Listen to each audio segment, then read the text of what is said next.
Bon les amis, aujourd'hui on se retrouve avec la petite sœur de la ER6 de 2006. Donc là merci à Jo qui m'a prêté gentiment ça 2012 il me semble. C'est entre 2012 et 2016, de toute façon c'est les mêmes. Donc là on est sur une petite ER6 650 toujours. Petit capot de selle, petit clignotant LED, donc cale-pied noir, levier rabattable, voilà, tuning pour le show, petite poignée shaft avec embout style carbone, rétroviseur également, c'est les mêmes que j'avais moi, donc plus pour la déco que pour l'utilisation parce qu'on voit pas grand chose dedans. Donc cela pareil effet carbone pour faire un rappel avec le carbone là, clignotant LED j'ai déjà dit, support protection radiateur RG, c'est très bien, ça évite de niquer un radiateur à 300-400 €, parce que oui c'est effectivement les prix 300-400 € selon les bécanes. Ensuite, petit liseré rouge et blanc qui rappelle le stickers blanc Kawasaki et le rouge de l'amortisseur déporté. Capot de selle, je crois que je vous l'ai déjà dit. Support de plaque court, LED également à l'intérieur. Ligne à crapaud Wish qui fait très bien le boulot. Donc sur cette bécane, ils ont changé le châssis. C'est un châssis tubulaire toujours doublé. Le bras oscillant également. Donc là, sur le poids, on est à 204-206 kg tout plein fait. Donc le poids il change pas beaucoup. Par contre l'adhérence ça change tout, châssis un peu plus sportif, meilleure adhérence. Amortisseur déporté toujours présent, il fait le même taf lui, il n'a pas changé, ils ont gardé la même position donc c'est que ça leur plaisait. Donc ensuite sur la selle on est passé à une selle un peu plus haute, donc là on était à 78 mm, là on est passé à 80 mm. Le réservoir on était sur une capacité de 15,5 litres, on a gagné 500 ml, on est passé à 16 litres. Et après en soi, le moteur est exactement le même. Donc c'est un moteur, ils ont juste changé la couleur, il est noir. Il est un peu plus puissant, ils ont mis un peu plus de peps dans le moteur. Donc là, généralement, ces modèles-là maintenant sont bridés en 47,5 quant au modèle de 2007 à 2009, il me semble, qui était bridé en 34 chevaux. Donc voilà, donc on gagne un petit peu plus de peps. C'est aussi un peu plus cher en assurance, bien évidemment, vous vous doutez que plus il y a de puissance, plus c'est cher. Un peu plus moderne, éclairage full LED, il a mis sur la sienne en 4000, 8000, 12000 XP, je sais pas quoi, je sais plus comment ça se dit, bref, ça éclaire très très bien. Donc voilà, dans l'ensemble elle est très sympa, sa petite Lola, là il l'appelle Lola. Également il a mis le petit stickers de réservoir rouge pour faire un rappel avec l'amortisseur, les liserés de jantes. Donc elle est full black mais sobre avec des petites touches de rouge. Donc là ce qu'on va faire c'est qu'on va aller l'essayer, un petit essai sympa pour voir la différence par rapport à l'autre, le comportement routier. Et également pour vous faire écouter le petit bruit sympathique. Là en plus elle est nickel, le moteur entièrement révisé, kit chaîne neuf, vidange faite, enfin la moto elle est au top du top, tous les réglages ont été refaits. Donc on va l'essayer ça tranquillement.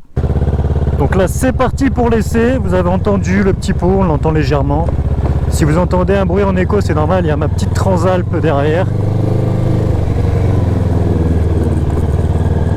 Donc là, premier abord, je fais 1m80, vous le savez, force de regarder les vidéos, je me répète. Mais bon, il y a des gens, ils voient pas toutes les vidéos, donc je suis obligé de me répéter à chaque fois.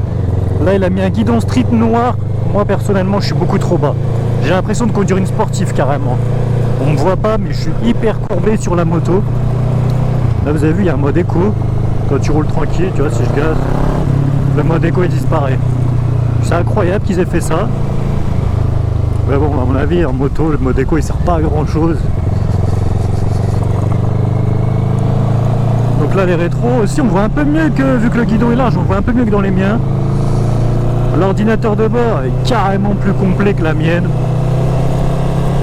Carrément. Ouais c'est incroyable. Là on a la jauge à essence, le kilométrage, l'heure, tout.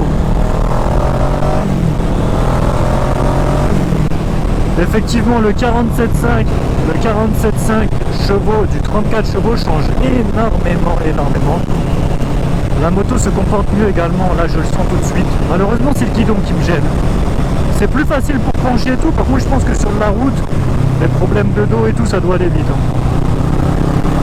Après lui il préfère comme ça, comme il m'a dit, c'est sa bécane j'ai envie de te dire. Donc en courbe elle est rien à dire, après ça reste une R6 hein. Le comportement routier il est incroyable.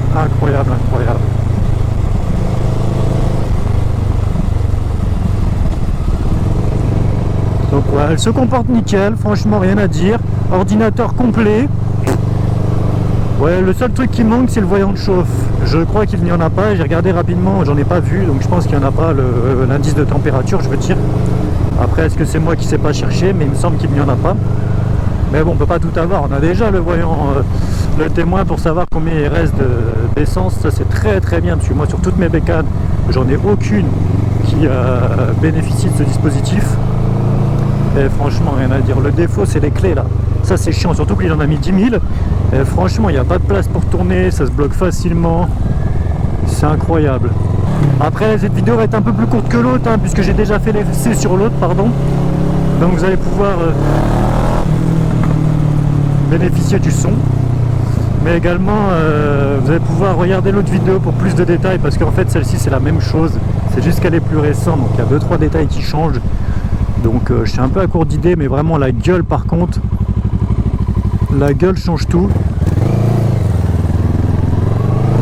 Celle-ci est beaucoup plus agressif, comportement routier beaucoup mieux. Comportement routier beaucoup plus agréable. Gueule beaucoup plus esthétique. Assurance un peu beaucoup plus chère. Position de conduite, celle-ci est plus confortable. Eh oui, elle est plus récente, mais plus confortable. Normalement, c'est le sens contraire. Plus c'est récent, plus c'est dur et ferme. Moi, je préfère quand c'est mou, à l'ancienne, les vieilles mémés, les Transalp, les Ténéré, les machins comme ça. Mais par contre, le guidon, j'ai vraiment du mal. Je sais pas si c'est par rapport à ma taille ou si c'est mon habitude de conduite, mais j'ai vraiment du mal. Ouais, par contre, je viens de voir, on n'a pas d'indicateur de rapport engagé, du moins je le vois pas. Ça, c'est un peu relou. Bon, c'est à l'oreille, généralement, tu sais que tu as 6 rapports et tout, donc voilà. Mais c'est perturbant. Donc là, on est toujours sur la même boîte de vitesse, boîte 6 rapports. Étrier à l'avant, étrier 2 pistons, étrier arrière, étrier simple piston.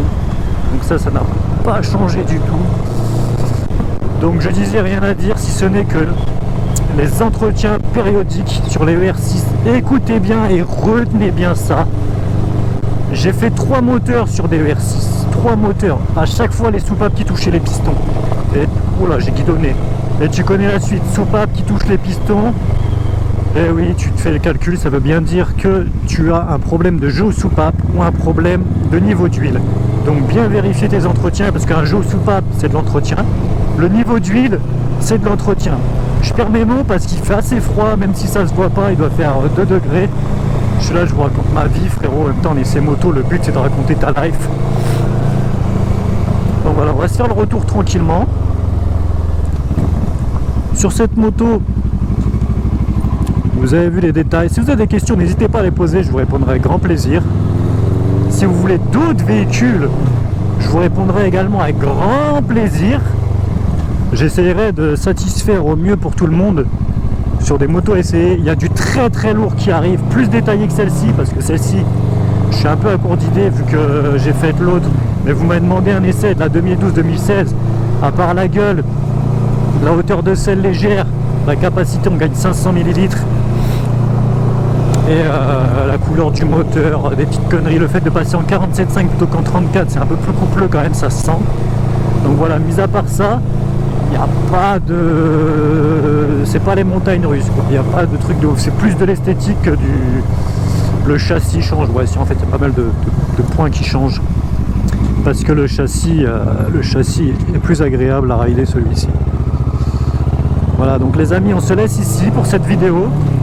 J'espère vous retrouver très prochainement. J'ai regardé les statistiques, vous êtes plus de la moitié à pas être abonné. Ça va pas du tout.